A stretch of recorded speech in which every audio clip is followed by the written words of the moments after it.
Finally, Y stands for yes. You achieve this joyous affirmation when you fulfill the purpose for which you were designed. That's the yes experience. How would you know you have it? Here's some questions that can help you. What are some experiences where you've accomplished something that returned energy to you and made you feel more alive? What are the experiences at the end of which you said, yes, that was really good. I like that. That motivated me. It was hard, but I succeeded with it. I was very happy with the outcome. I would do that again. That's the kind of experience we're looking at. It's kind of fun to think about this in terms of your actual career, too. Because, listen, I understand. Look, I want my kids to get a job. I want them to provide for themselves. I don't want them to live at home for the rest of their lives. And so I, as a dad, say the same kind of thing you probably have heard other people say. I mean, my daughter Emma came to me and said, "Oh, Papa, I want to be an artist when I grow up." And the only thing I can hear her say is, "Papa, I'm going to live in the basement for the rest of my life." Because everybody knows all artists starve. Or do they? What if, because here's the thing. I know better, but every part of my being wants to say, "Oh, honey, why don't you go ahead and get your nursing degree so that you have something to," say it with me, "fall back on."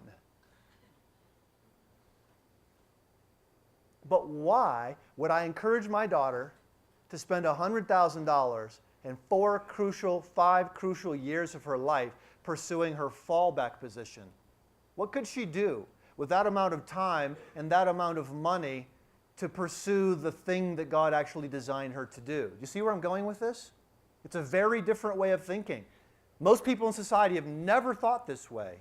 And by the way, if your parents are worried that you won't get a job, they will start thinking this way. They'll put want ads, they'll circle things and put it on top of your plate at breakfast times, like, get a job, make money, move out of the house.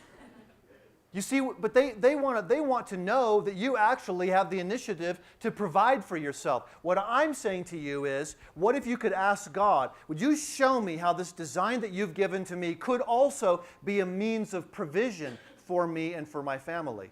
And spend a lot of time thinking about that and see what God does.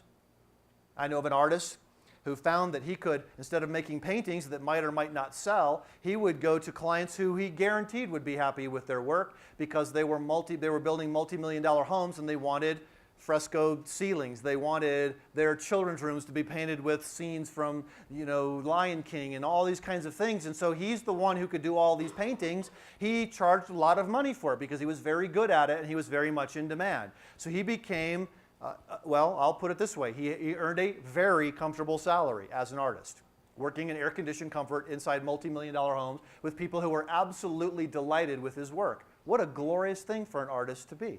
Now, I'm not saying if you're an artist, that's what you're going to do. He just started out, instead of saying, okay, instead of my art just being my hobby, what if this is so compelling to me that I absolutely feel I've got to do this? And so now I begin asking the question, how could this kind of thing be a means of provision for me? What kinds of things do you like to work with and in what situations? What are some things that trigger you into action? This is a whole new way of thinking about design.